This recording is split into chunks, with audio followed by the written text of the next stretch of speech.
Hello everybody, and welcome to DM Writer's Room, a show where we demystify the DMing process, or in this case, we take a mosey on over to demystifying the GMing process as we take a stab at setting creation. Now, for those of you who do not devoutly follow this show, number one, what's wrong with you? Number two, you might not understand our title for this episode, which is The Tower, and that's because it is the only thing about the setting we are working on today that we know. For any who have been super long-term watchers over here, I don't know if we have anybody who has watched from the beginning. I assume somebody has. If so, good for you. You may remember that this is how this entire thing got started, when we started with Prospect, our very first setting. Going on from there, we've dealt with a few others, including a setting tied to a game when we made Spirit and Stone, which we are just at a snail's pace working on in the background. Catch that in 2039. But today we are going to be taking a look at the sort of world of D100 horror. I say D100 horror because there's a lot of D100 horror games. A lot of them are very interesting for different reasons, and we're not sure if we want to move in any of those directions or start working on a D100 horror system, because between you and me, they all work the exact same. So it's not too hard to sort of start heading in that direction. You get a skill out of 100. If you roll under that skill on a D100, you did a good job. That's pretty much the way the whole thing works. All that really changes is how do criticals work, how much does a gun cost, and how do you manifest sort of the strain and stress of horrifying situations. Michael, I saw you sort of tepidly put a finger up. What's up? Yeah. Everyone say hello to Brambles. Brambles! Yo, what up, Brambles? Welcome. Hello, hello. That's all I want to say. So that's what we're delving into today. So for those of you who don't remember, the Tower was the brainchild that came up at the end of our Modern Call of Cthulhu scenario creation stream. We did 3 of those, pretty fun stuff. And I believe the progenitor of this idea is Spencer, right? We knew we wanted there to be like a paramilitary squad present, right? Something very dangerous that you're trying to avoid. We ended up settling on the idea that the military is present and you are trying to stay as far away from them as possible.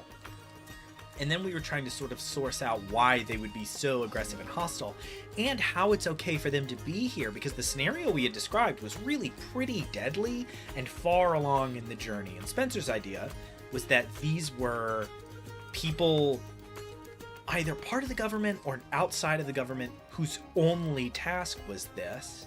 And then we were talking about, well, there's all this dangerous writing about how do you handle that on that scale. And Spencer's concept was they are never taught any language that is on Earth. They have like a purely verbal language that only they Elvish. speak, and that they are called the Tower after the Tower of Babel.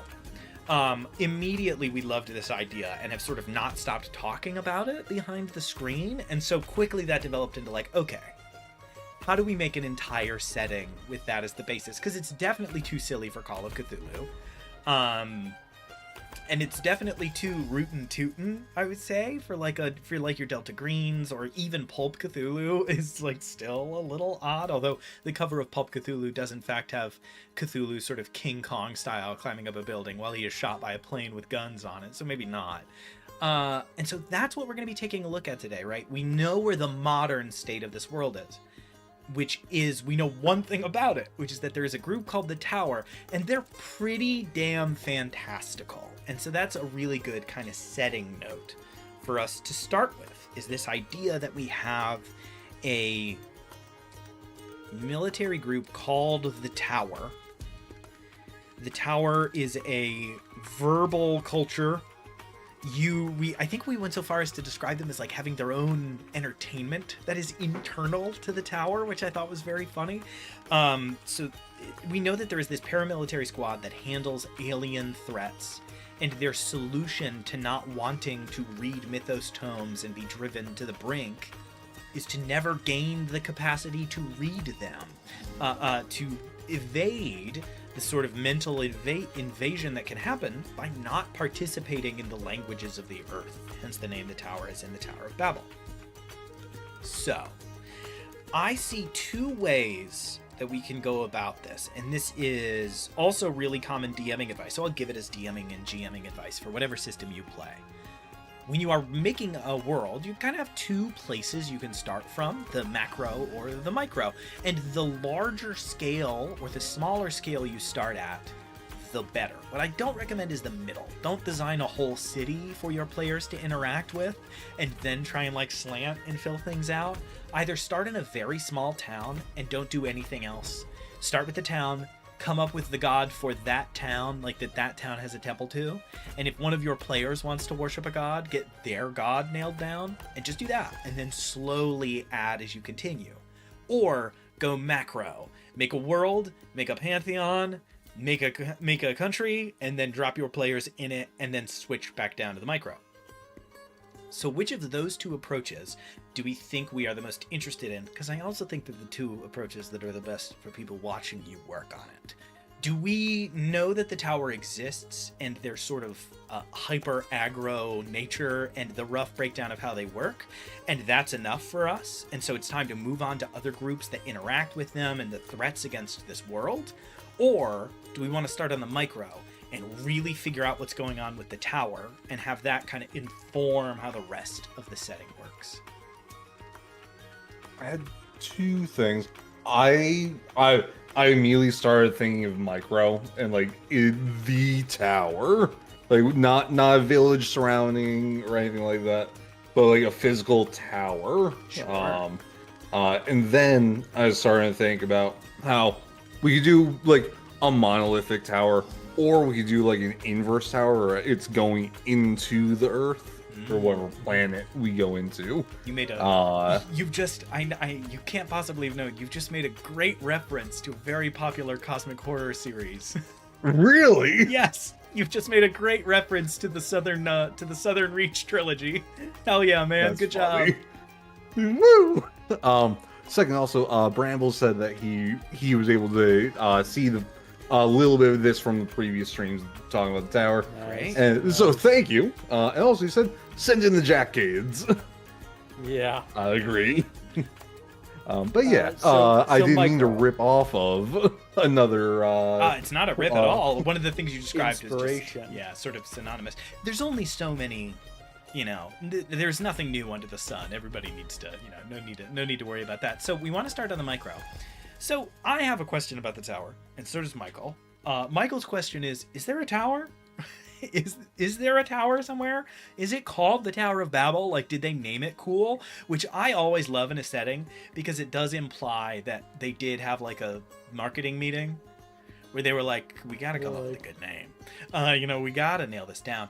My question is, how do you get a new member? Let me pull back. I'm gonna pull way back. Okay, macro. This could be a U.S. government organization. In which case, they had a marketing team that said, we're calling this shit the Tower. This could also be a Knights Templar-esque organization that's come from thousands of years ago, who discovered the Tower of Babel, and it influenced them in a way that made them say, we need to do something. The And then tower those of, initial people the move tower. Now wait. I have a pitch here. Jumping off of that. They absolutely. I prefer the Knights Templar of it all. That's just in. Of course. So hear me out. The Tower of Babel is a historical event. The ability of everybody there to speak to and understand each other is true. The sort of larger everybody is speaking the language of birds is false. And it's because there was some cosmic influence. And our band of knights are not the members of the tower. They are the band of knights that burned the tower down. Yeah, exactly. And then they were like, we need to either retain the old language, create the new language so we can't be affected in this way anymore. And then from there, they've kept their own singular language and passed it on. The reason they are named the Tower is that they never forget like this existential threat that they hold off at every turn. I have a question. How much overlap do you think there is between cosmic horror and SCPs? quite a lot. It depends Quite a on the bit, SCP. yeah. Some of the SCPs are like very mundane. A lot of them are, Mhm. but you do Cryptid start. horror. Yeah, you start to drift towards cosmic horror in a lot of places. Specifically, there is this sense in the SCP Foundation that these threats come from another place and are pretty indifferent to us and are very lethal. My personal we're gonna talk about the SCP Foundation a little bit because it's obviously germane to D100 modern horror. My Sure. favorite SCP is an alarm clock that gets twice as loud every time. If you don't hit the snooze button, it gets twice as loud every certain interval of time until it becomes lethal. And it continuously gets twice as loud until eventually it would like wipe out the planet just through sonic destruction. That That's to so me is a funny. really good example of a sort of pulpy cosmic horror where it's like it's the most mundane shit you can imagine. It makes no sense, but the fact that it is silly does not stop it from being existential and deadly. Is something that I always kind of enjoy, right? The thought that another good one for me is the concept of a mythos tome is really quite silly. So for those of you who don't know, in D100 horror systems that deal with cosmic horror, there's often, and by often I mean almost always, this idea of the mythos tome, this book written by somebody who knew secrets no one should know, and if you read it, you can gain knowledge, but you will also begin to slip into their world, right? You start to sort of break down. That idea is extremely silly. We all sort of let it pass. That's fine. Anybody who's read like House of Leaves is going to be like, well, I thought it was very evocative. And it's like, yeah, of course it's evocative and interesting. But like, I read a book so scary my brain changed is goofy. But because the threat is real regardless of the goof, quickly you kind of stop associating it with the goofiness and you start being like, we need to be careful. There's Don't evil read books that. that hate us, right? Yeah. It reminds me of the first page of the Delta Green Handler's Guide is a tablet. It's like a full-on like tablet with a transcript of an agent's report, and it is an agent who watches the rest of their team die, and they're next to this room that is indicated to somehow be the center of whoever the bad guy's plot is. He watches the bad guy and all his friends die. He knows he's about to die. He turns and he runs through the door, falls into the water that's in the room, looks up, sees the night sky, starts to get giggly and high, and watches the moon come up, and suddenly he is on a beach and the moon is massive and doesn't have craters, and he has been teleported to prehistoric Earth. Oh my god. And his final message is something along the lines of, you cannot take this from me, at least I'm the first agent. And that's the end of that sort of theoretical scenario. Extremely silly. In the moment at the table when it was described to you by your GM would not be silly. No one would think it was silly. Like 6 months later, you'd start laughing about it. So I do want one macro question answered before we get too deep. Yeah. of course. Is it just cosmic horror we're building for? Or are we doing cosmic horror, folk horror? Cosmic horror, cryptid horror? I think That's... one of the big themes in D100 horror that I'm very fond of is the thought that the world is full of folk horror and cryptid horror and occult things. I can't say horror 55 times, of the occult and the cryptid and the folklore. But if you could like haze your vision and see it from far, you would see an interconnected web of the cosmic that gives it its background. A really great example I can give, whether or not, however you feel about the use of culture's folklore for the sake of horror, whether or not that is something that appeals to you, this example uses it. So I guess I will give that as a mild trigger warning. There are Wendigo in the worlds of almost all D100 horror systems, including Call of Cthulhu and Delta Green. A Wendigo, for those of you who don't know, is a Native American folklore creature that is the result of cannibalism, and it is sort of a hyper strong, hungry troll that is associated with ice and winter, right? In those settings, Wendigos are real, and if you saw one, that is what you would associate it with. If you shoot it with a shotgun enough times, it does die. Wendigo come from, in those settings, Itlashwa, a god of the air. Itlashwa lives on the Plateau of Lang, which is where ghouls come from, and the Plateau of Lang is an interdimensional outsider space that you accidentally slip into that is ruled over by cosmic entities. So you start with something you can really handle, but if you pull the thread too far, it heads to a place that you cannot follow. So I think that's definitely going to be our way in. Assuming we want that to still be true, I think only Cosmic Horror would make for pretty boring TTRPG. Yeah. It'd be a lot of like, I read a book. I talk to two guys. I have a weird dream. Like, it'd be a little too zoomed out, I think, for a lot of practical kind of involvement. Yeah. And the genre kind of also does that. So we know we like that idea. We love this idea that there was a real Tower of Babel that was connected to some, terrible cosmic entity. And that this, what do you call a group of knights? Order, right? An order of knights? An order of knights, yeah. And this order of knights, the tower did not fall. The tower was fallen. They assaulted it. They brought it down. They razed it with a Z. Now, and hear me then out. took up an eternal watch. Could the Tower of Babel, it would have eventually infected everybody and given them this language. But the knights stopped it in time that only they were affected by the language shift. And so they're the only beings that speak it and read it and can understand it. But had they not burned the tower, everybody would have been hit with that Babel language. Yeah, I assume That could be that fun. sort of the language itself was an infection that would spread, but maybe it physically spreads from the tower, right? Because that's the only limitation I need. I need to know why. We're gonna have to kind of get into some dark topics, so I guess we're gonna just say trigger warning going forward for this one, right? We're talking about horror. It's gonna get weird. Cosmic horror. My only struggle is if an order of knights burns a giant tower and kills everybody involved to keep a secret language that will infect your mind from spreading, and then at the end they all know it because of the time they spent there, how does this story not end with ritual suicide?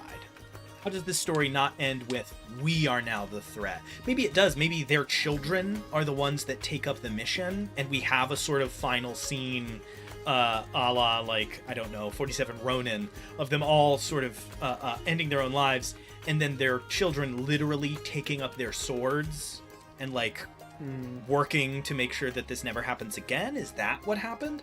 Or do they say, we all know this language, we all speak it, can we use this in some way? My only issue is our core concept, right, was they can't understand English. Yeah. They can't understand any other language.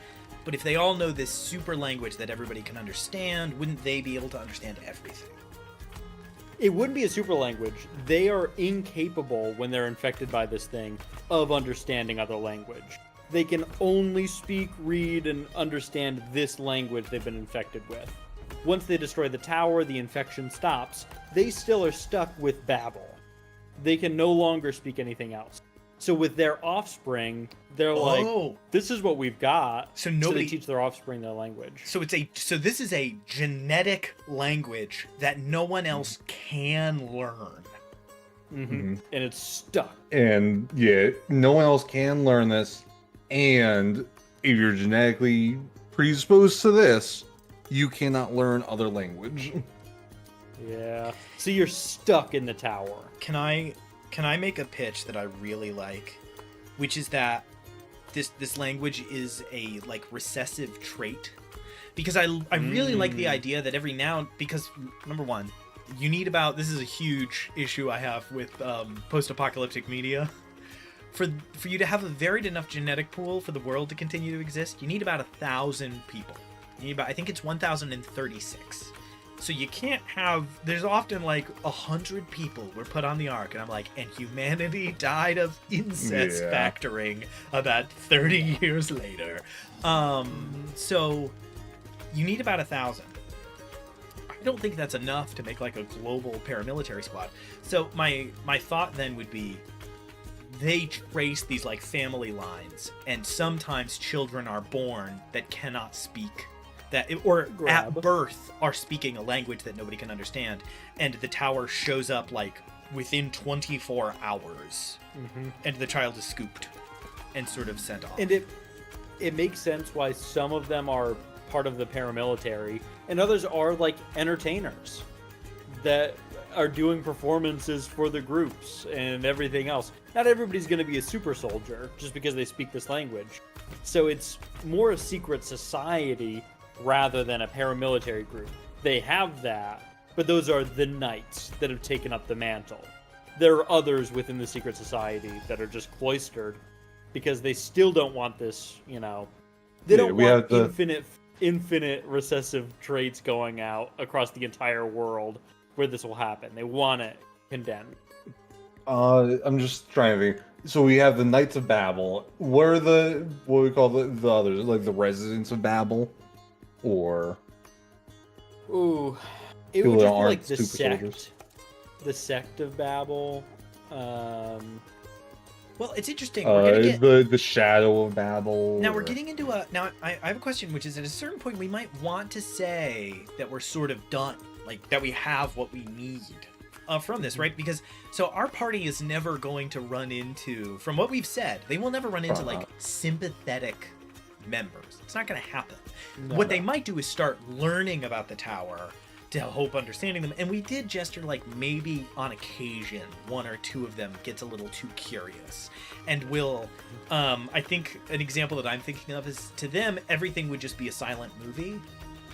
Like, it doesn't matter that you don't speak English, there's a chance that there's a member of the tower that's really into the Avengers just because, like, what I'm imagining is them posted up, because you need to embrace, right, the reality. They're fighting some demon or whatever, and they end up posted up in a Best Buy for like 6 months.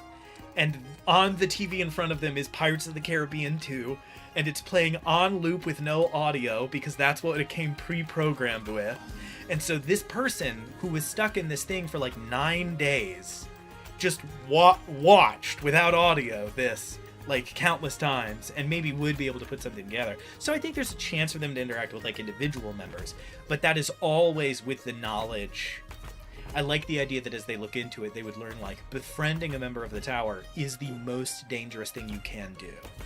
If the tower is taking over a town and they just see you, they might not plug you as you run. If you look normal and they're not fighting something that spreads that way, they might be like, and then just keep moving.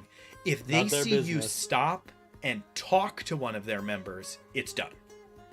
Yep. You have immediately become a threat. You heard one word of their language, and it's too late. Bang! Yeah. Yeah. So I think there is kind of a fun back and forth of being like, the more we learn about them, the more we realize that learning more about them is what makes you a target someday. So the safest thing to do is to not learn about the tower, is to go like, no. Like, I love the idea of the scene of somebody being like in a library in one of these like rich old dudes' houses that's doing occult rituals, and they pull down a book about the tower, and Michael's character, who is like a researcher, pulls this book down and starts reading it, and Spencer's character, who is like a grizzled veteran of this world, asks him what he's reading. He says it, and you close it and throw it in the fireplace and say like, never.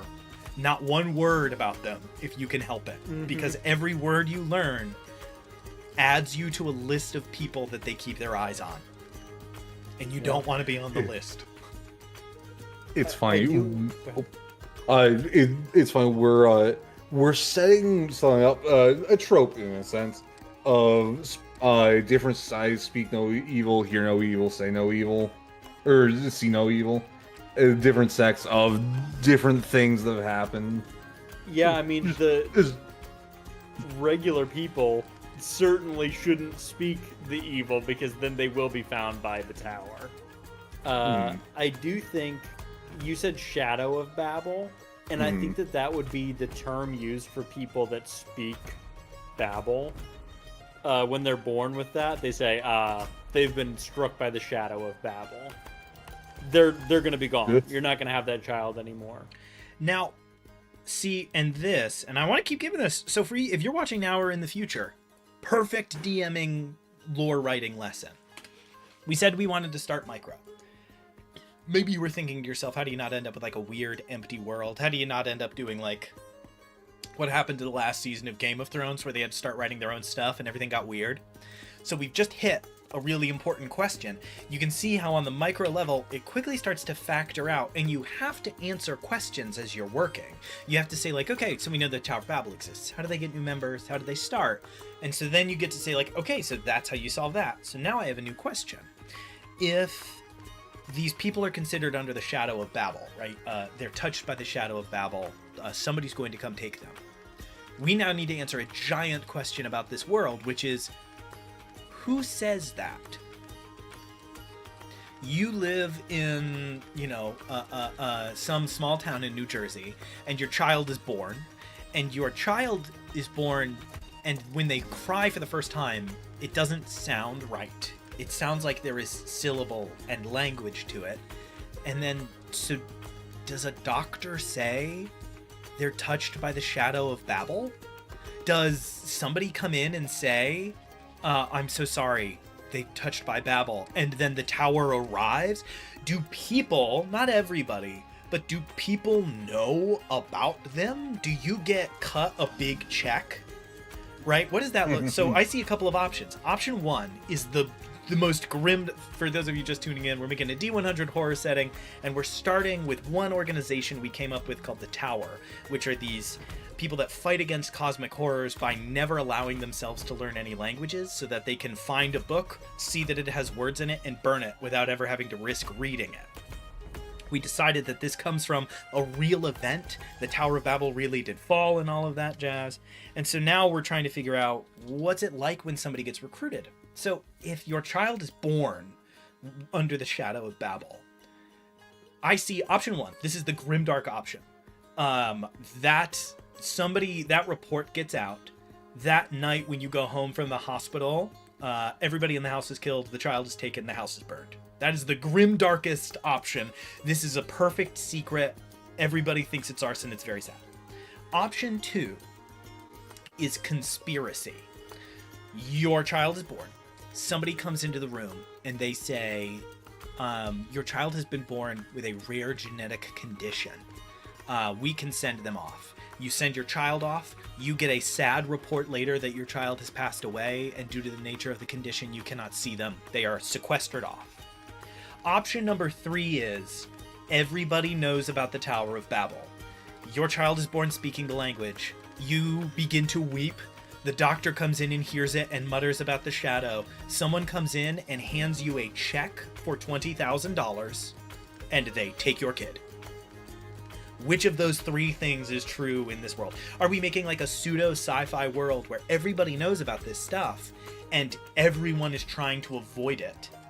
Do we write a world where it is a conspiracy just under the surface and you will sort of have to deal with it? Or do we write a world where it is a perfect secret and you will be neutralized if you touch it because it's not allowed to get out? I have another thing. Because we're in cosmic horror, I think it allows it, sort of. We could make it so there's some sort of interconnection. Just not talking about hive mind or anything like that. Just like a feeling, like, so whenever a new Babel is born, everyone feels it and knows. And that's how that they would keep it a secret. And then we go a step further. If you're born a Babel, that means that your whole line is traced back to the original knights. There's probably some form of, if everyone in that line is held with respect and they don't kill, they just go and kidnap. Yeah, so that's what I was like a stealth. So I think I'm gonna counter. Okay, I was gonna say maybe they keep track of the genealogical lines. I like that a little better than sort of the psychic connection angle, just because I think it's worse to me. Like it's it's kind of scary for them to be able to immediately detect it. It's way scarier for them to be like, no, they just keep an extremely close eye on 230,000 descendants across the world in different countries. Yeah. What's your counter? That's what I was going to counter with. It's that they're keeping strict genealogical records. One, and it used to be brutal. In 1600, they didn't have a network of spies that they could work with to get children of Babel.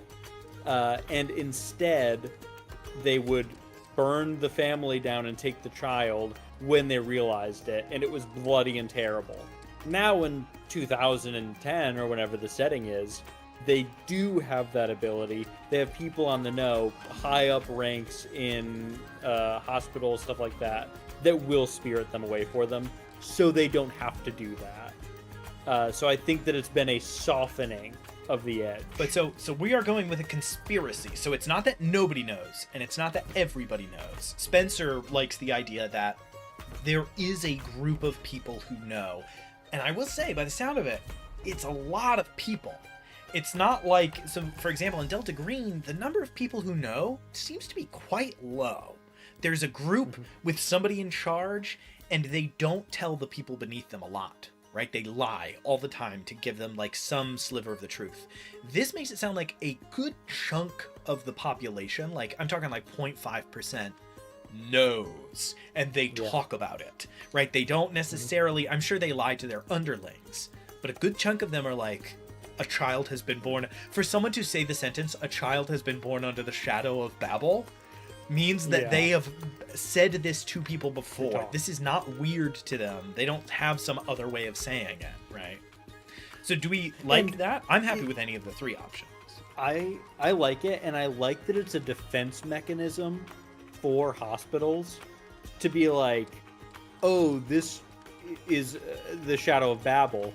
We need to contact them now so they don't burn our hospital down tomorrow. So they get out from under it by being in the know. If you get somewhere where somebody isn't in the know and a child is born, then the family is killed and the child is taken. I think that that's what's happening here. Also, yeah, like 1% of the population. Maybe in the world, most everybody's had some sort of experience, but write it off pretty easily because their sanity, veil, truth, knowledge is incredibly low. It just doesn't happen. We have a perfect case study in this chat. Spencer has told me out loud multiple times that he has seen specters, and to this day I do not believe him. It's a perfect one. My knowledge up here, but it's perfect because it's a lot of people say like, well, that's not very realistic, and I'm like, it's perfectly realistic. Somebody tells you that and you go, wow, that's crazy. Did you smell gas? Like, your next questions are just very different for different people. You know what I mean? Sometimes the story will win you over, other days it won't.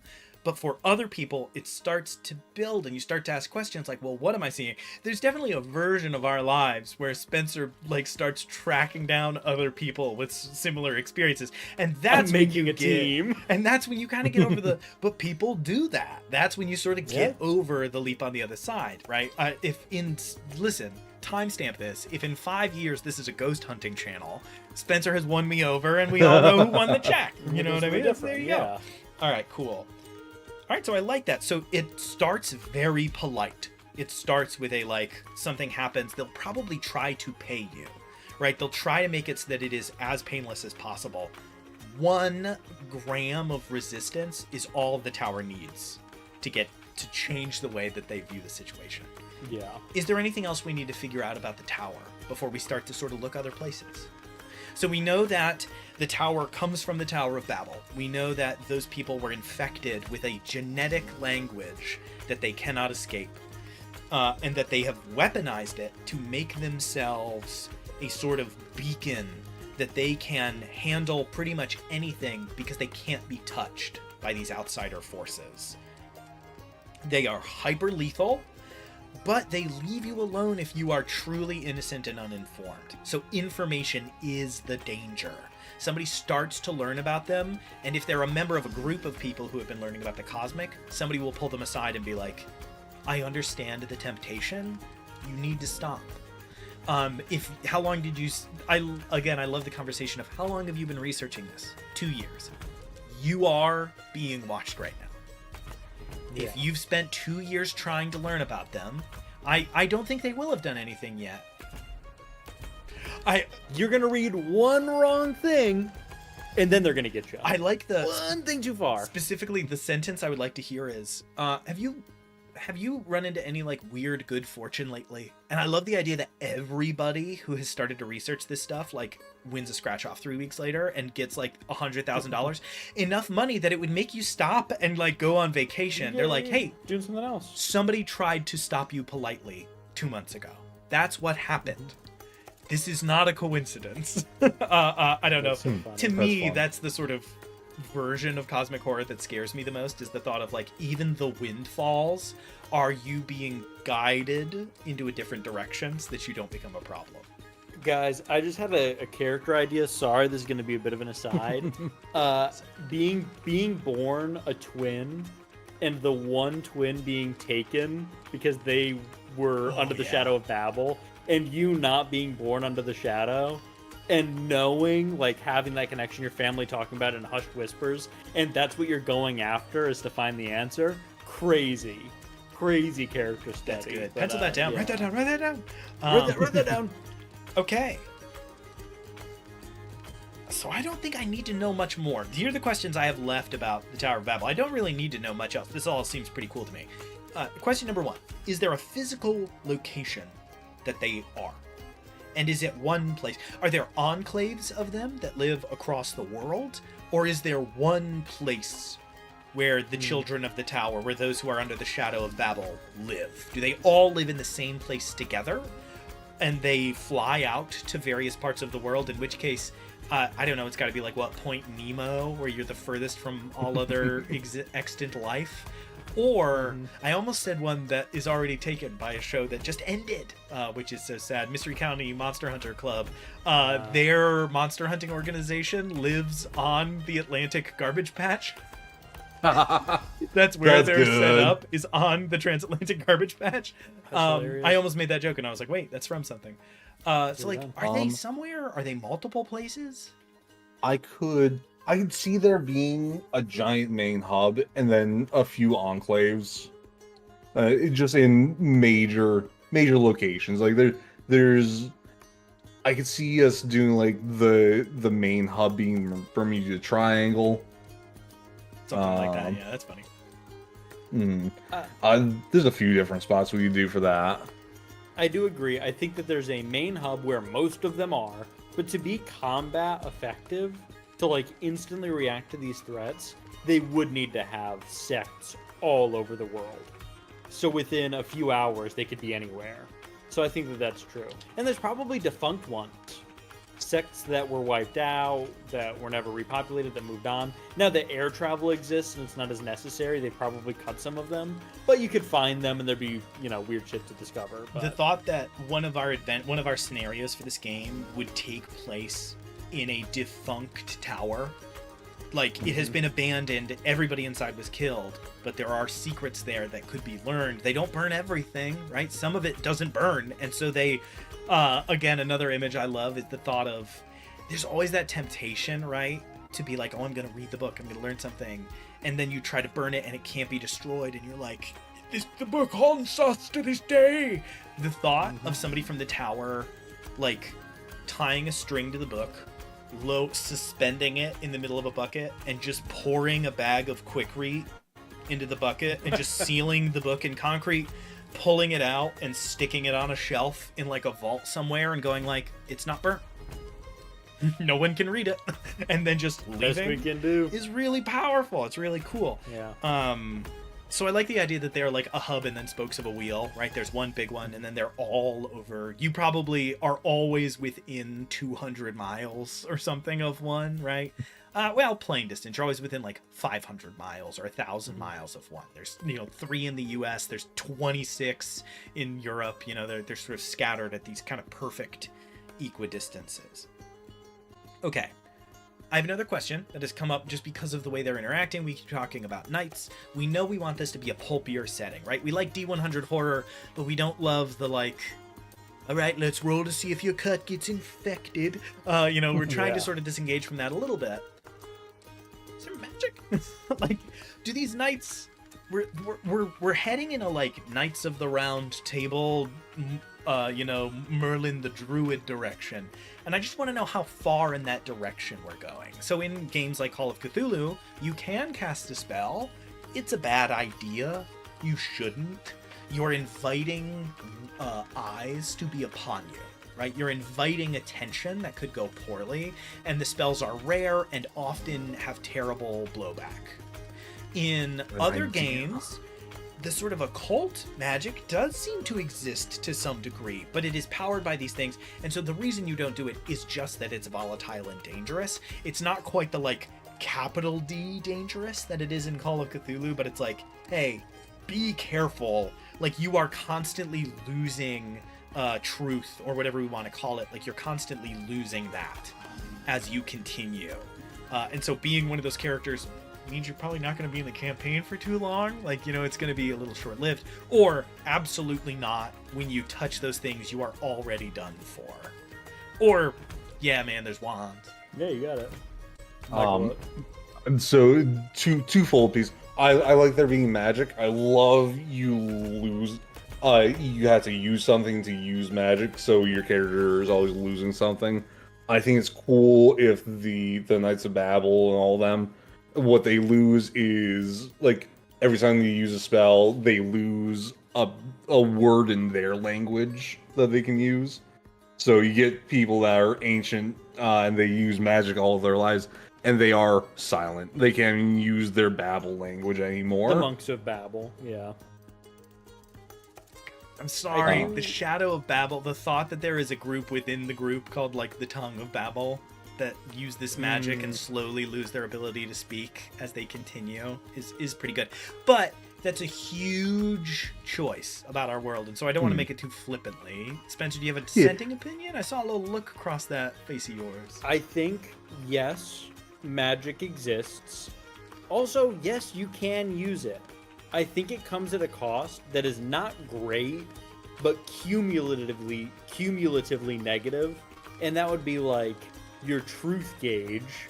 You gamble each time you do it. Big magic, you're gambling 5 points at a time. Small magic, you're gambling 1 point at a time. You roll under, you don't lose it. You roll over, you lose that point. You roll over, you lose those 5 points. And then every single time you're doing it, you're gambling a point or 5 points at a time. So eventually, your truth scale is going to be so far that you're fully inured to what's going on. You go crazy. So you're gambling with your sanity essentially every time you cast the magic, but not so much that you're yeah, and in 2 sessions I'm gonna be dead. It's in 20 sessions it's gonna be a problem. I'll give you a yes. I have one caveat. I want there, and maybe this is just me. You guys know I like my characters dying. I think it's really fun. It's a cool part of the story to be the guy that dies in the story and has to join in as somebody new.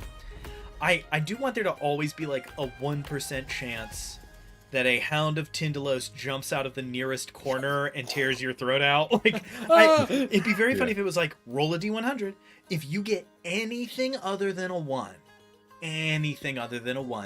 you're gonna play this game where you're wagering your capacity for mental strength, and you'll gain some and you'll lose some, and you'll be playing that game. There is always a chance that this is the spell that brings witness to you, and that's it. You're done. It's okay if we don't end up doing that, but I always love the idea that it's spells have a slight negative consequence unless you roll 001, in which case immediately narrate how the spell kills your character. Is something that is a kind of game that I like, that I know most players do not enjoy. I think it's really we cool. we would do optional rule. Optional rule 1, it kills your character. This depends on how crazy your campaign is. Optional rule 2 is it gets the attention of Babel or an outsider. Oh, that's If it gets Eye the of the attention, Cosmos. super bad. Yeah. So it's really, really bad, but it's campaign driving bad instead of character ending bad. okay. So magic exists, but is costly. And it sounds like can certainly be net negative. Yes. Like you can try to cast a spell and then roll for how bad the consequences are, and the consequences are terrible, and then roll for the effect, So and the bad. effect is so small. Like it's not Just doesn't do it. Which I love about that is so it's not proportional. It's not like the more you give up, the more powerful the result is. It's not how it works, man. Something's gonna happen. Yeah. I hope it's good, but it could totally not be good. Like it could be nothing. You could trace the elder sign in front of you, pay a huge cost in truth, and then you ward against insects. Like a mosquito cannot bite you for 24 hours. Is I think pretty funny. You know what? I think would be a really fun way to do this magic. Instead of being so freeform like Monster of the Week, where it's essentially useless when it comes to just, I do big magic. All right. It would be you learn a secret from one of the tomes or from another spellcaster, whatever. You and your keeper, GM, work together to develop a table of effects for the thing you learn. And it's all going to be in a specific angle. Like if you learn the secret of fire, it would be like you can do a flare of sparks, you can do light, you can do a fireball, a wall of flame. Like that's the thing. And if you roll it, you could do it. The thought that what it's called is like you learn a secret. I'm so the thought of like you can get this person to teach you a secret of fire, and then you sit down and write a spell. I love because specifically the angle is it's like no he when people learn magic in the world, you find the guy who can make a wall of fire. He teaches you what he knows, and you have no idea what you will do. You'll get something Totally different. similar, something connected, but it's never the same. It is never identical. It always changes because you are not the same. You get a plasma beam. It's like hell yeah, not what I wanted.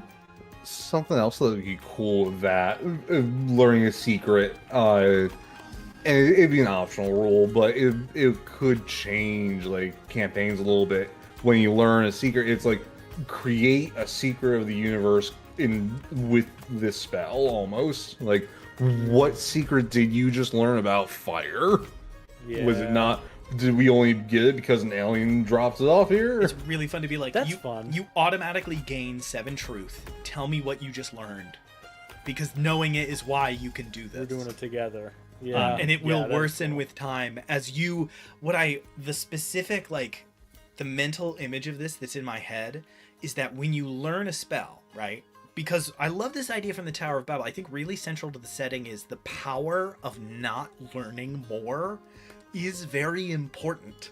Like, I think almost instead of losing, Call of Cthulhu has sanity, other games have similar systems, the thought that you are losing naivety or like you are losing uninformedness, I think is really good. Yeah. I like the idea that it's like when you cast a spell, you are trying to not think about it.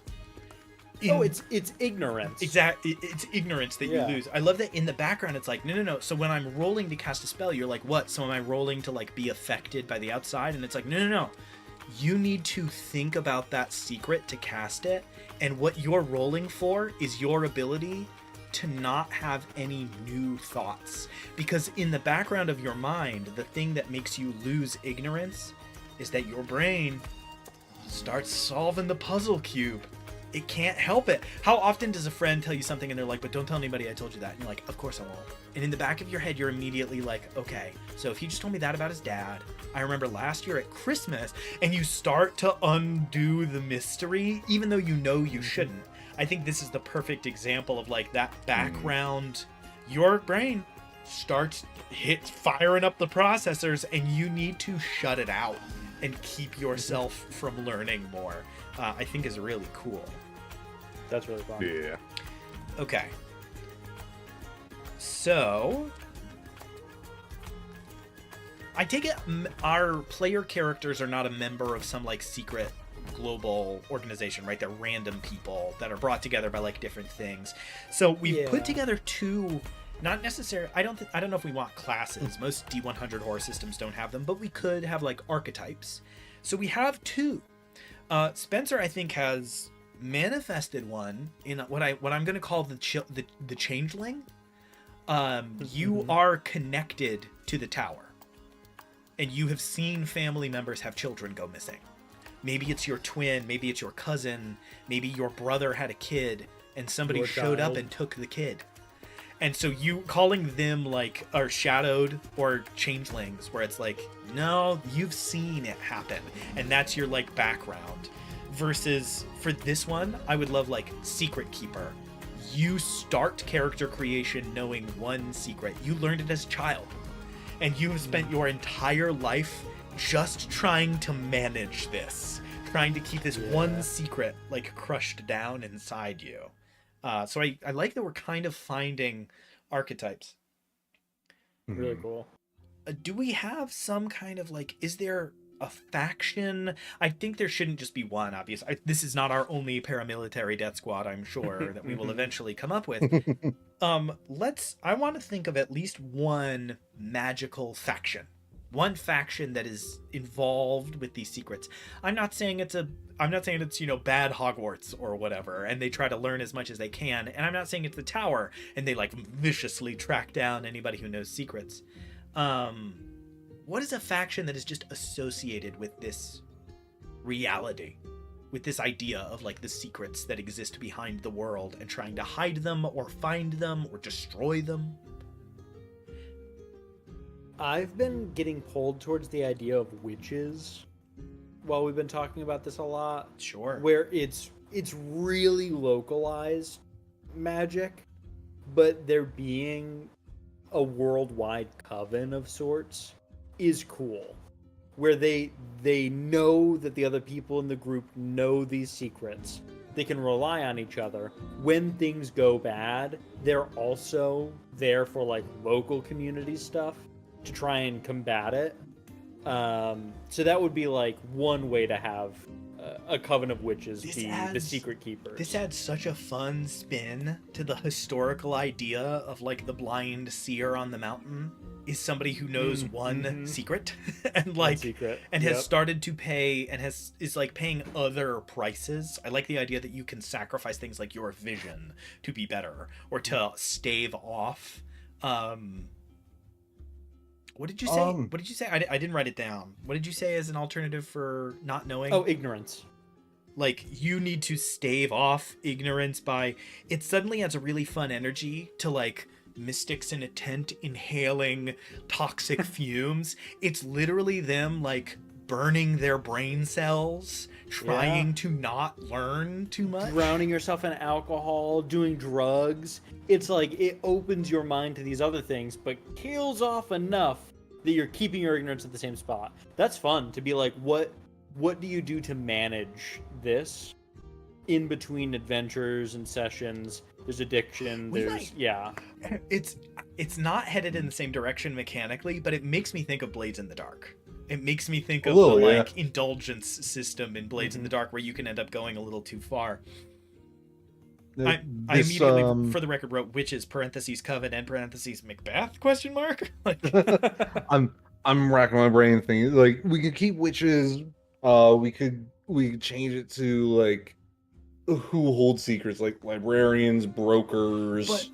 But this is the cool thing about making a setting on this scale. We can have all three. We don't need to pick which magical faction we have. I like the idea that in one part of the world, there is a coven that is like, that traces its lineage back. And in another part of the world, there is this group of librarians that absolutely do not have a long lineage. They started 40 years ago and have a pretty well-connected network now. They don't burn sheep's entrails to find out secrets. They're like, no, we catalog very diligently the amount of information we need to keep track without exposing ourselves too much. And some of us do take on secrets like do take on that exposure and the risks that are associated with it, and we, you know, That's- hold them as holy people, but not even holy. We hold them in high regard. The idea that the librarian sect, when one of them dies, they've written down their secret, so another group of the library can grab it and take that secret. So if it's important enough, it doesn't die off. Like, oh, we need to know this magic. This magic allows us to see the future by like a year. We see a year into the future. When this guy dies, somebody else needs it. This is super useful. We can't get rid of it. Sometimes it's like, yeah, I'm able to discern how high a cloud is. We can let that one die off. It doesn't matter the altitude of the cloud. You're in the future, though. We don't want it to die. But we don't. It's cool. When you know your time is coming, you write it down maybe the only time you'll ever write it down. You write it entirely out, and if it's not that important, it gets put on a shelf somewhere. If it is important, it gets handed to somebody who has not learned one yet, and some poor initiate reads this book from cover to cover and has to take it onto themselves. Few things I think is really cool, because with all that, there's probably hits out on certain librarians that know certain secrets then. Oh yeah, especially for battle. 100%. And then secondly, the faction that I thought about that I like even more now, the brokers, people willing to sell their secrets or buy secrets. That's fun. They've got like a short. Somebody who realizes their life is already massively shortened because they understand too much of a secret, being like, give me $1 million and I'll give you power. Give me a penthouse in Malibu and I'll teach you my secret. Because I'm going out anyways. I'll learn another secret. I'll teach it to you. I don't care. $50 million. Oh, that's really fun to be sort of giving up half of your life expectancy to be a filter. To be like, bring it to me. I'll read it. We'll figure it out. If it sucks, it's not your problem. If it's great, I pass it on to you. I hand it I get paid either way. I'm on retainer. Yeah, that's fun. Okay. See, now this is interesting. It does sort of point us towards a I'm feeling I'm not sure that this is a good idea, and so I'm not going to say that it's what we should do. It's pulling me personally towards the idea of the players being a member of a like BPRD style, like the Bureau of Paranormal Research and Defense from Hellboy for the uninitiated, of being like, because it'd be very funny to have a character who, like, the fact that they call them brokers don't call themselves that. It's just, it invokes to me the thought that there's an organization that's like, he's a broker. What does that mean? He's not going to call himself that. He's a dipshit who learned magic as a kid and sells it to other people and doesn't realize that he's burning his candle 3 times faster than everybody else he's ever met. It's some idiot who read Harry Potter and thinks he can do magic. The thought that to them this is like an aggravating archetype that keeps coming up, which isn't very cosmic horror. So maybe that's not the direction we want to go in. I'm fine abandoning that, or putting it, like you said, as like an optional supplement that we would come out with the year after, where we'd be like, the Inkwell supplement. If you want to play a even more aggro version of this game, you can be a member of like the SCP Foundation, who rub their foreheads and go like, no, it's some idiot who played with a Ouija board and now he thinks he's a wizard and we need to go track him down because he's an idiot who just learned how to control time. I think when you become in the know, other people you'll inevitably meet when you're hunting down these secrets, learning new things. And I think that in the community, there are those names for things. So if you've been in the community for more than a year, you know what a broker is, and you know what that means. It's not necessarily that it's an organization that's calling them those things. It's the community of people that are I'm thinking of ignorance still being the metric, that have entered bliss.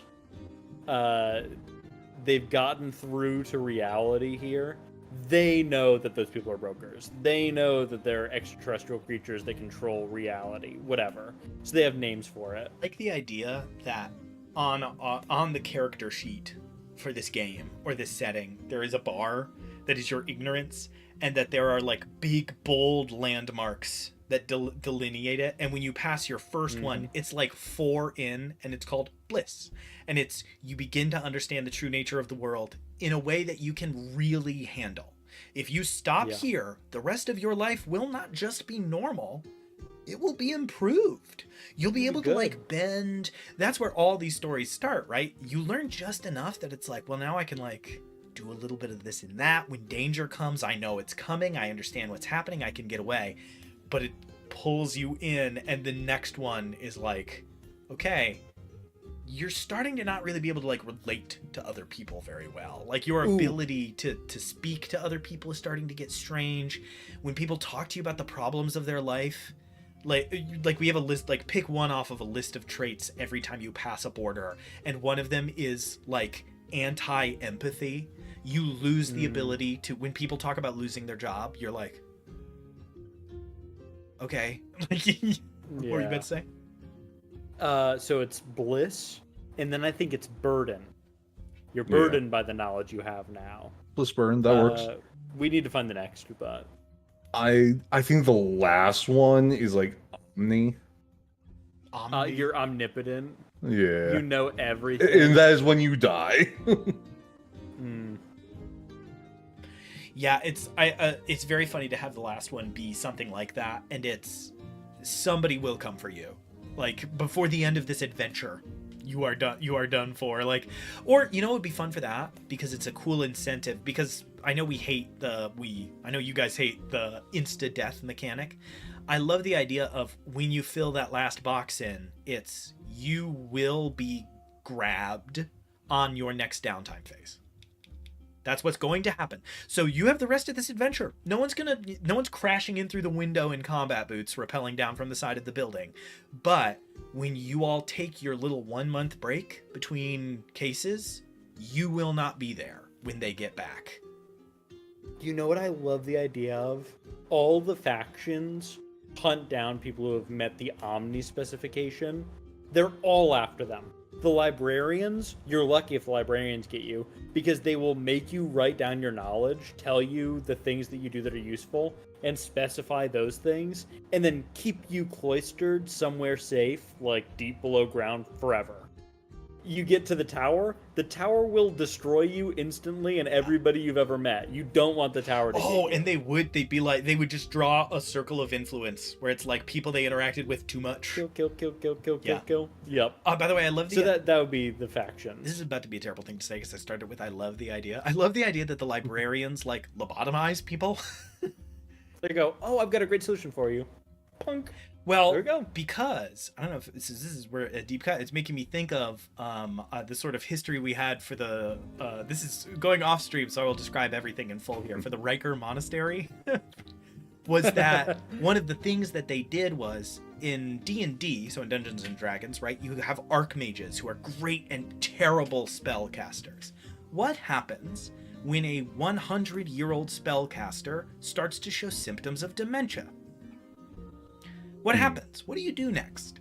And one of the things that we had pitched forever ago for a setting that you and I were talking about is like, and that's when they get involved, is like, I even remember the origin of the group was they founded when an arch wizard who was like old and confused, just addled by age and time, was in a mysterious city. He had been like teleporting all over the world in confusion, and a city guard like grabbed him.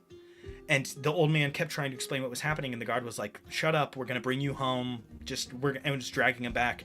And the old man, this like 20th level wizard, went, I wish that you would never be able to go home. And the country vanished. Yeah. And I remember, and like the people who lived there formed an organization, and what they do is, if a wizard gets a little too old and starts to get a little dodgy. And so I like the idea that that's what the librarians do, is the last step isn't them killing their member. They give you some drug that just like totally wipes your capacity for deep thought. They put on SpongeBob and sit you in front of a TV with a big box of goldfish, and they go, have fun, man, ride it out. Like, you're alive. You're alive. You're alive and you're not burdened anymore. Yeah. All right. That's really interesting. So our last step, so the 0 step is Omni, and it's this is your last maintenance step. Tell us who comes for you in the night that follows. Okay, so we have the idea of the library, I think, actually sort of half fleshed out enough for me to be happy with it. We have the brokers here. We have this idea of a coven. I really love the idea of this sort of areas of the world that is popular in, right? So we have this sort of, I'm thinking like, you know, like an Eastern Europe Icelandic group or something that you arrive and have to deal with them. Again, I just always love the thought of a grizzled character who finds out the adventure is in Iceland and he's like, oh, great. It's like, why? And he's like, incense gives me a headache and we have to deal with the coven. And you show up and they're like, there's incense and a cauldron. And he's like, you know, it would work with an induction pad. We've tried. It works with like it works with like an electric countertop cooker. They do this for no reason. Just somebody who's like really bent out of shape by the tradition is really funny. Where he's like, they do this for no reason. It would work with a crock pot, and they still do a cauldron. It's just like really mad. It's really funny to me. Wait, which part of Eastern Europe are we going to? We have to deal with the Hex? Oh no! Okay, cool. All right, so we've got a lot of these like big kind of weird factions. Is this when we think about this game, the setting? Is it a faction? Ooh. What happened? Mike was just fixing my camera. Good. Is this a game of like faction interaction? Like, do we want every scenario to involve one of these groups? Because if we don't, I think we're actually in a pretty good spot for us to be like, we have like these 4 factions that are semi-positive, semi-negative. This is a good moment for us to jump to start talking about like what is the mythos of this world, or to decide that this is a faction game where you play a ragtag group that is influenced by these various things and sort of interact with the world in that way. I'm super happy either way. My preference just as a player is to not learn all of this, right? Is for all of this to be in a big, thick book that I read, but my character knows absolutely none of it. And as my character goes through the world, they hear whispers of the coven and they don't kind of interact with this background. It weirdly makes me think of like Planescape for Dungeons and Dragons, which is the thought that for somebody living in the Primaterial plane, the Blood War and the devils and angels are these like esoteric, scary things. But then there's also Planescape where they all go to like a bar and where like an angel clocks out after a crusade and is like, oh my god. is kind of fun, but is maybe a little bit over the horizon. I'm cool doing either direction. I'm just curious, like, where are we landing here? Like, how in the know are our characters? How I feel is every adventure doesn't involve all of these factions. I think it's a good tool for the DM to pull out like, here and there. Like, here's this faction, you use it like this, or here's this faction, you use it like this. There might be some interacting here and there, but I don't think it always involves all thing interconnections, all that. I think more often than not, you will find fingerprints of one of the factions at the least in your adventures, like on each campaign. If you're in this area of the Midwest of the US, you will probably seed bits of the library. Or if you're in this section of Europe, you're going to seed bits of the witches, the coven. So it's there, and it's as much as the keeper wants to rip. But otherwise, it's not like every single time you're dealing with it. I like that, though. So I specifically, the phrase I really like is you find their fingerprints. Pretty rare that you see the hand, right? Yeah. Probably I would say every like campaign, every group of like 5 adventures, you probably interact with 1 or 2 of these groups directly. Like members of the tower land somewhere and you run. You know what I mean? I think is really cool. So then I have another. So I know which one I want to do next. Then. So what is the U.S. government group that does this? Like, what is the group that is like paid for by tax? We have all the fun esoteric groups. What is the group where if you get when you turn in your like military aptitude test, if you get the wrong 2 numbers on it, like you get signed up with XYZ thing, and it's like, great, our headquarters is in Albany, and you're like the city, and they're like, yeah, and you're like, wait, there's just a normal building, and they're like, that gray one. what did you think? And you're like, it's not like a space station, and they were like, on our budget? Like, what are you, crazy? We have 4 million. Brother, we can afford Ticonderoga pencils. Yeah. So no. We have a budget of $4 million a year. We have 200,000 employees. We are paid bad. We are paid bad. It's just really funny. So like, what is the domestic organization? It's probably some acronym. Oh no! Don't make me think of an acronym on stream. The whole time you're talking, I was trying to think what acronym it could be. So let's start a couple steps back, and it'll help us with the acronym if we know what the group is like. On a scale from bureaucrat to cowboy, where are we? Where do we land? I think is it the U.S. Marshals as they are in movies, where it's like, I need a 200-mile perimeter, or is it? Did you fill out the 3rd form? That's what I'm thinking. It's like it's cubicles. Form. You've got a. It's gray cubicles, Sorry. box computers. Run it by me one more time. Did you say paranormal or parabnormal? What's the difference? Did you read the handbook? Like, it's 2 very different ends of the spectrum. Mm. So Michael's leaning cubicles. I think cubicles as well, because the thing that the government does that we've sort of seen in other adventures is when things need to be destroyed,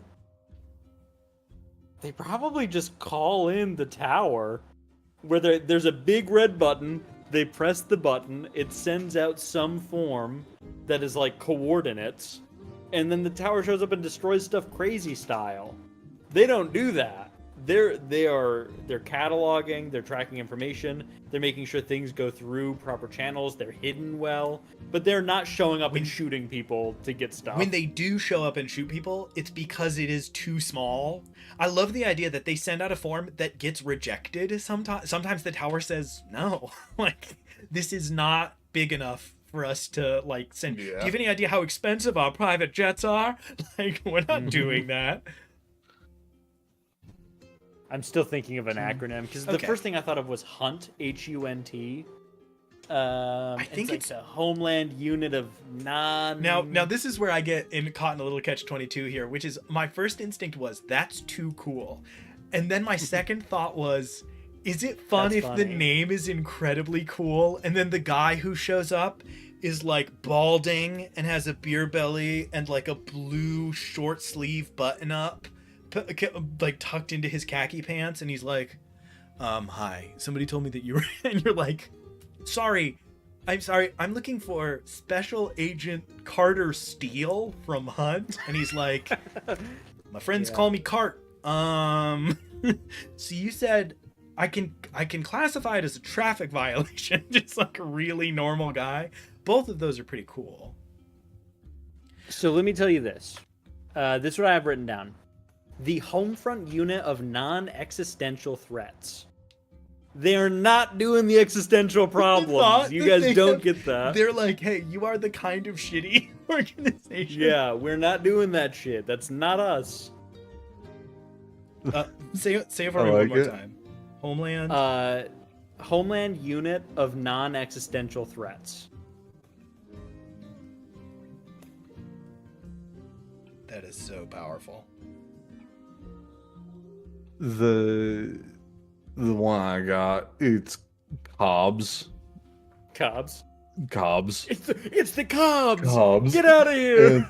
And, Center of Obstructive Bureaucratic, and the word I'm thinking is like sketchiness. Bullshit. But The thought, though, that they're like bureaucratics in their title, and they're like, hey, why are you called like of bureaucratic sciences? And they're like, oh, if something really dangerous happens. So you know how like sometimes the tower will show up in Blackhawks and start like burning a town down, yeah, we shut down every road with construction for 100 miles in every direction, and then we call in like 33 FCC complaints to get the local radio all shut down.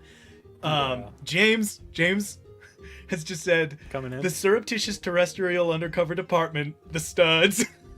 The studs. Let's go. Surreptitious terrestrial undercover department, James. Now hear me out. You have a powerful mind. Under Hunt, there is Cobb and there is Studs, and they all do different stuff. Hell yeah, I love it. Down. The That's thought, so funny. one of the character backgrounds is Cobb, and your highest skill is like government, and it's Bureaucracy. It's like, oh, we need to get over there. Yeah, I got it. Like, and can like quickly find a little loophole to be like, great. So I just shut down all city transit for 2 days. It's like, We're good. the thought, Spencer, that every time when you were living in New York City that you would run down to the train and they'd be like, train's delayed.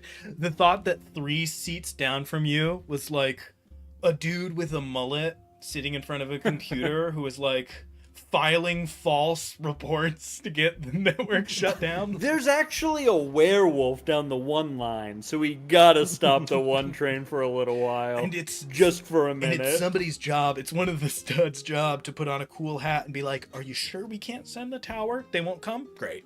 And he goes down there, right. And somebody else is just like, "There's a water main leak on the 3rd." It's just really taking care of like the mechanics. So Cobbs are the ones who are hitting the button to stop the train. Studs are going in to deal with the threat, as long as it's not crazy. That's hilarious. Are we making the first? You know what I think we're making is we're making a D100 dark comedy system. Yeah, we are. Where it's like, I want to be super clear about the balance here, and I think we would put this in the front blurb of the setting book. We would be like, it's going to be tempting to have this series be 80% comedy, 20% horror. It needs to be 80% horror, 20% comedy. It needs to be. You cannot do it the other way or it will not be as fun. The comedy is going through a harrowing, terrifying experience, barely surviving, and then calling a guy who is a member of Stud, and being like, yes. Hey man, like having to deal with that at the end is really good. Where it's like, we see this terrifying scene of the tower taking something down, and then we see one of them like pull out a Zune and start playing a song in gibberish and like bobbing his head as they leave, and you're like, what the fuck? Like, what the hell was that? Oh, he's from what Stud. Music are they? It's funny because the group wouldn't know anything about the tower, so they'd be like, what the fuck? And they'd be like, wait, what were they listening to? What? And then that's the end of the session. It's the Italian song. So this Italian songwriter wrote a song in fake English to prove that Italian people would listen to any song, and it like went and it charted, like it was hugely popular. And if you listen to it, it's just like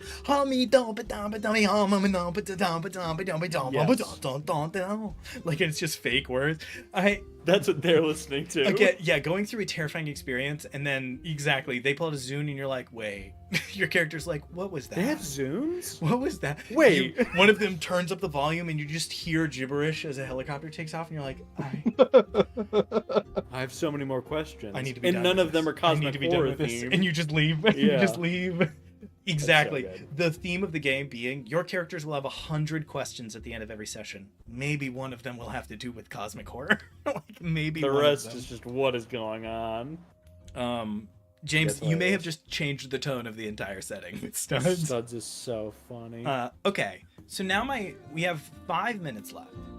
We've absolutely cruised through. We have an idea of the factions. We have an idea of how the game works. Maybe next time. It does sound like we're headed to new system territory, which is I'm currently working on a script for the importance of creating your system with a very specific setting in mind. Well, specifically how well that can go.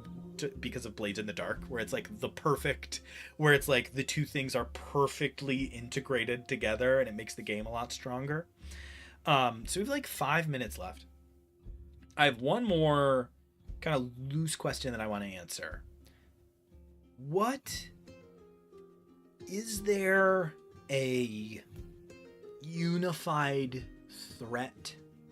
Right? Are we fighting the void? Like, is there a?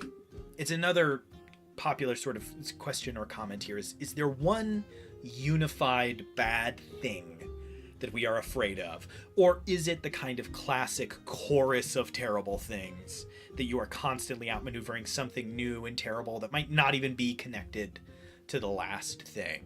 A lot of games sort of tackle it in a lot of very different directions. We have an example in our own practice that we worked on in the background that at some point we're going to return to, maybe even on stream, Tales in the Dark, a Blades in the Dark thing about hunting monsters. In that game, we were explicitly like, your campaign is one big threat and how you handle it. And it might go for a really long time. There is one threat you are handling, and that's your campaign. Versus the sort of Call of Cthulhu, like, it's always something new, and it's always something awful, and every time you go out, it is something different. Very different sort of tones, right? Dungeons and Dragons is a good example of a game that can kind of do both. Well, that people try very hard to make do both. I think in my perfect world, how I would see this through is each campaign, like 2-year-long campaign, starts on the street level with a dog that's scary, and with then Cujo. blossoms, with Cujo, and then blossoms into the Stand. Like, oh, there's an extra planar thing going on that we can hardly understand that made Cujo exist. It's connected, and the threat was Cujo, and we dealt with that threat. But now the threat is bigger than Cujo and bigger than any of us could have expected. So the threat would be tied in to probably one major issue, the extraplanar reality, whatever, that then goes into a street level threat. So setting wide, you see it as a sort of chorus of awful, but we would, because one of my huge complaints about D100 Horror is that they give you no help at all in GMing. Like, from a homebrew perspective, they give you like no assistance. The assistance they give is that they also sell scenarios that you can buy pre-completed, and the like Keeper's Guide, to reference Call of Cthulhu, tends to just be like a big lore book that gives you a huge amount of information without too much guidance on like how to build one of these mysteries, like how to actually get one together. So I like the idea that the recommendation, because it helps us think about the world and think about the system, is start small and expand within the same, that you want this group of characters to unravel one big mystery and and like follow that path and descend into this world. And I like that because it encourages one of our, I think this is true, one of our, as a group's, favorite tropes, which is the rotating cast, is like, you aren't playing, it's totally fine halfway through the campaign, a year in, to be like, my character will not do this anymore. We can't keep doing this. I'm done. And walks away, and you play some poor victim in the next one who starts from zero and is dragged in with everybody else and is forced in halfway through and is just like gripped and dragged along. Characters can die. Characters can just leave, can just head out, like abandon it. And that is seen as part of, and that is like in the system, is that thought that your character might just leave to try to survive, because you don't need to, because I think there's a temptation in the way that Call of Cthulhu and Delta Green present themselves to always ride your character into the ground, to always crash the plane. I like the idea of a system that is like, maybe not, like maybe play 2 characters for a little while. That might be fun. It's something that Monster of the Week encourages that I think is amazing, that I've never seen another game encourage you to do, is make a second character, play 2 for a couple of sessions, and if one of them heads off, that's fine. Like drag in characters that know less. It'll make it more interesting for you to have your competent character and to also play some poor son of a bitch who has just been roped in. I like the idea of there. there being a mechanical benefit even to retiring a powerful character. Like, okay, there's not only is there a reason to do it in story, but there's a reason for the player to want to retire a character, even if it's not really as good as having all the knowledge and background and levels. There being something to grab onto where it's like, this is worth it.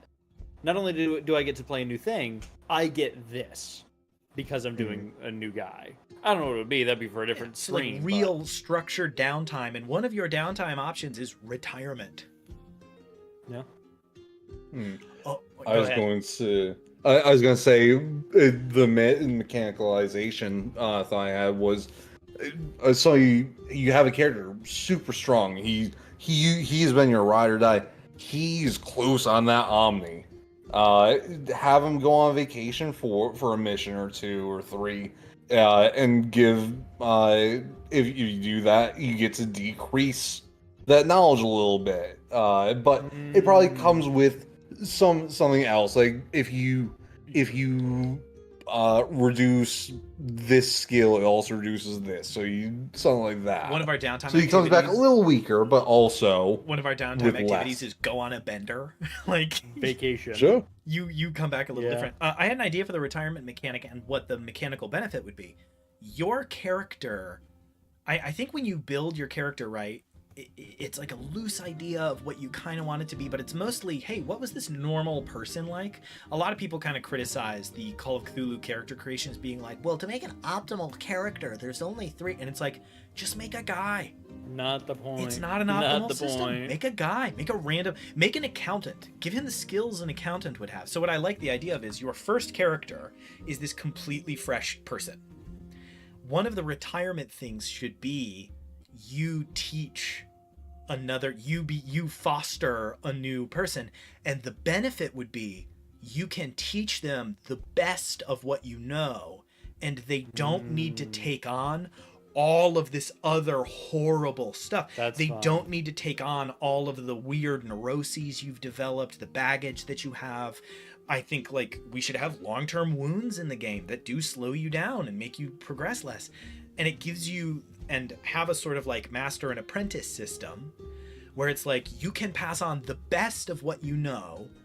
You are destroying this person's life, so it's not particularly moral, but you pass on the best of what you know without the baggage.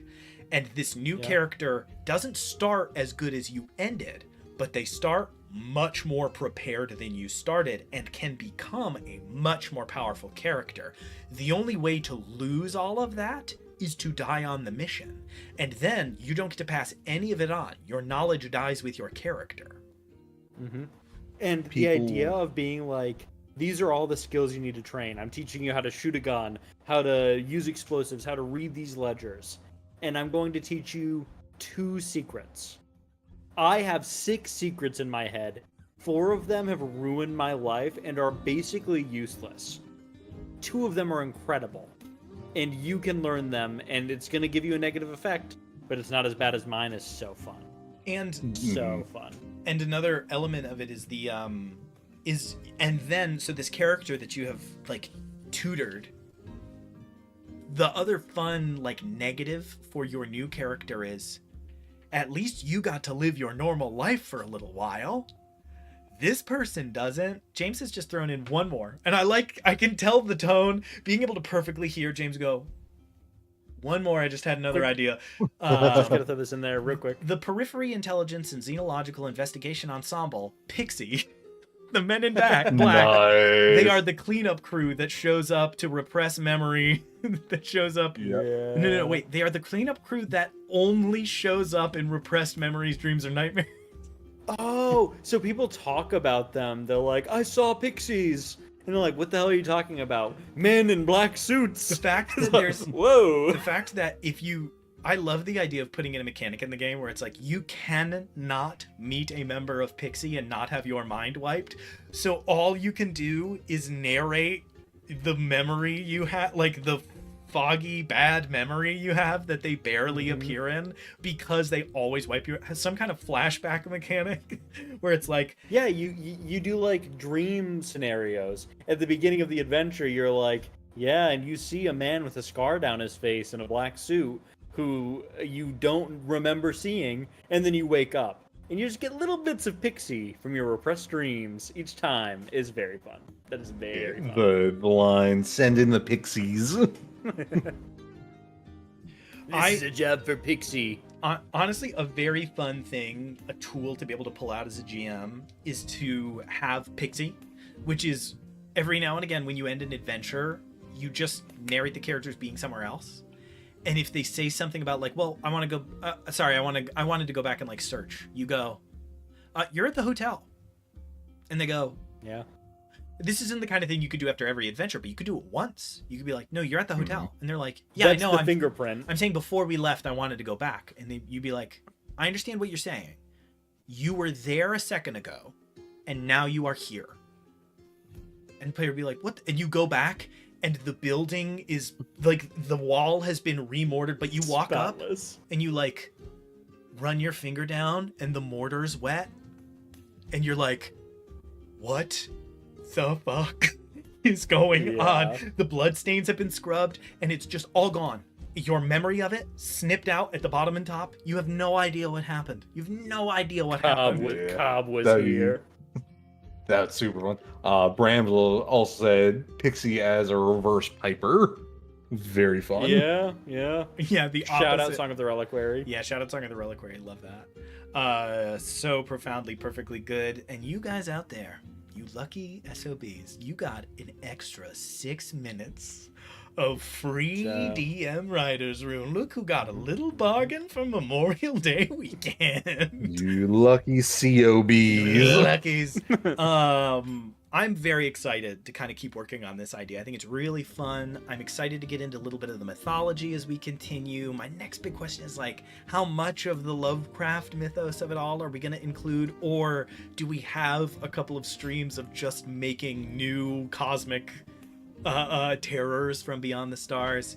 I think this is really fun. I'm interested to see where this goes. I'm not sure how many sessions we'll do. Making game systems on stream is pretty miserable for the audience, but there are some things we'll tackle, right? We'll keep talking about this idea of ignorance and how it changes.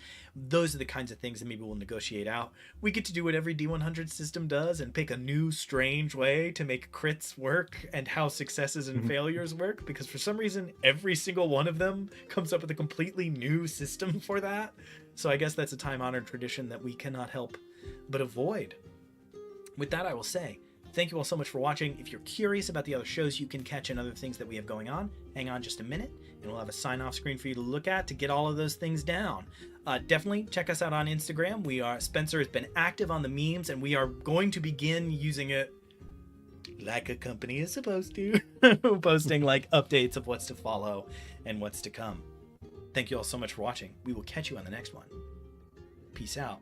Wait. Thank you all so much for watching. Subscribe and stay foolish. Yeah.